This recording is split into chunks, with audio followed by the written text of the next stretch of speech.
Hello, everybody. Welcome back to Eternal. Sorry for the lack of content recently. I was on a trip.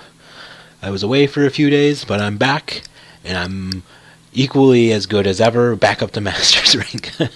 I actually didn't play Armory to get to it. I played a combination of these blue-white and green-white lists, Combray and Elysian. The Elysian strategy I thought was particularly interesting. I'll go over it real quick. I call it dull Elysian because there's no Shimmer Pack in it. Instead of playing Shimmer Pack, you just play Mystic Ascendant because the card is great. So you basically just are blue-white time primal, just value cards with Xenon Obelisks and Sandstorm Titans and False Princes in order to just basically just go really wide and kill your opponent that way. You don't need, and the Mystic Ascendants allow you to go a little bit later. You don't even really need the Mystic Ascendants. This deck's very reminiscent of the very first deck I played in Eternal, like back before I even had any legendaries, really. So this deck's kind of a good budget list even. So if you're looking for something without a lot of like legendaries to play, you could easily cut these Mystic Ascendants and just play something like let me see. Oh, I guess you still need the Sandstorm Titans. But Sandstorm Titan is, I think, a pretty fundamental card. This was the very first legendaries I crafted were Sandstorm Titans. You could even craft something like, you could put like a Talir in there. She's pretty good for getting like card advantage. You just start dumping out all your guys. Or just for value to also put yourself ahead on tempo and stuff like that. You could play Praxis Displacer. And, you know, I'm still also a huge fan of these Dune Phantoms. If I was going to play in like the ETS this week, and I was expecting a lot of Armory, I actually probably would have played something very much like this, just because the fact that whenever you flash something in or you ambush something in when your opponent attacks with a weapon, they have to attack it. It's a good way to protect your threats and really make it so that your opponents don't have very good attacks with their weapons. Especially with this Dune Phantom, it's very hard, you know, for any weapon to deal 6 damage or 7 or 8, depending on like Xenon Obelisks with Dune Phantom. So yeah, the deck's a little light on Waste Interact. It's really just the Permafrost and the Polymorphs. But Scorpion Wasp, you know, being an ambush, death touch, deadly flyer, you know, does a good job of mopping a lot of things up.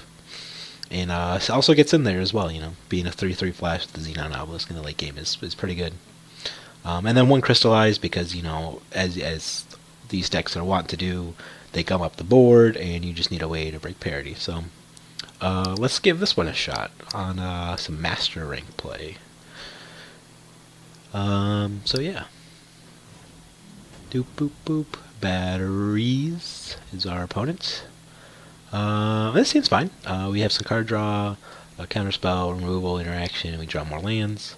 We're not on the play, but I think that's not a big deal considering our hand is good. We're very well set up for the early game, so we just have to hope we draw hot, as it were. Oh, a Xenon Obelisk is perfect. It's one of the ideal deal draws I could have asked for there. So yeah, we're definitely just going to Tyler's favor next turn, and then it's kind of an interesting question whether we want to play Amber Acolyte or just draw more cards with the Wisdom of Elders, and I actually am leaning a lot closer towards playing the Amber Acolyte now that I see this Rakano Artisan. If our opponent plays like a weapon or something like that, they're still going to be able to get this O2, but at least I'm threatening the weapon in some way. This matchup, you would think is not that good, but with the amount of flash, as I was saying, in this deck, and just the fact that all your threats become huge in the late game and must answer for your opponent, it actually is a lot closer than you would anticipate for a deck of this ilk. The bad things are like these Permafrosts are rather unimpressive in this matchup. They're not doing a whole lot for me. There are some versions that play the Statutory Mason or whatever, but you don't really even want to be permafrosting the Statutory Mason because they're still going to get cudgels when they kill your guys.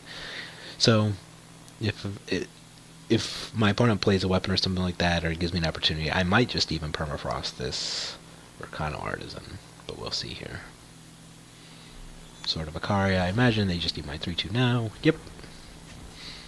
And this actually isn't that bad of a sequence for me, because I'm basically just going to play my Xenon Obelisk now, and if my opponent kills my Talier's Favored, it's going to get the rest of their weapon. Now, of course, they could play, you know, something that buffs their weapon or gets even more armor to throw Monkey Ranch in that plan, or just torching my Talier's Favored. I'm pretty okay with that.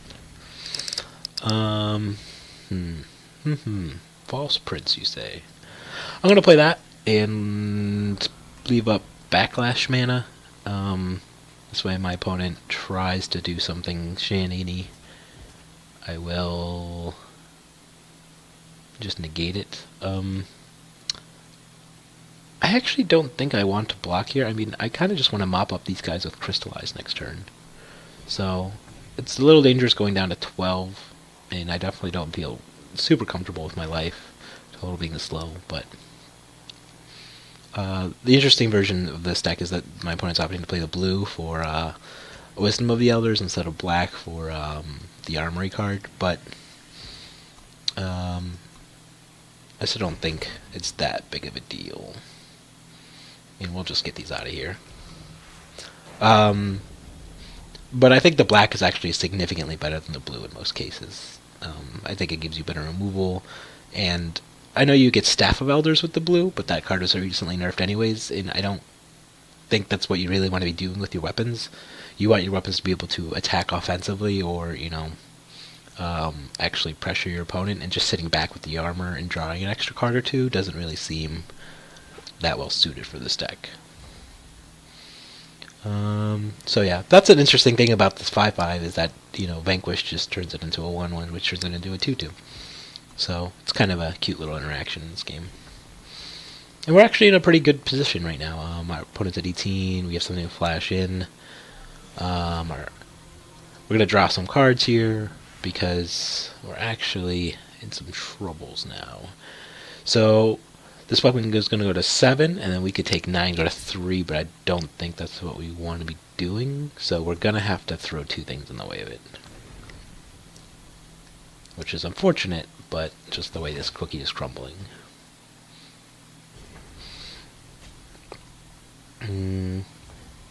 That initiate, it's not bad at all, because it's going to allow us to go up to 8 power temporarily, at least even, to buff all our guys. And I'm just going to play a... Oh, no, I shouldn't have done that.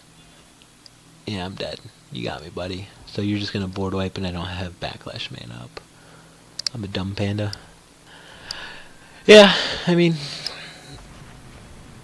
Tricky. Should have thought about that a little bit more, I suppose. Yeah. Oh well. But yeah, that's gonna do it for this game.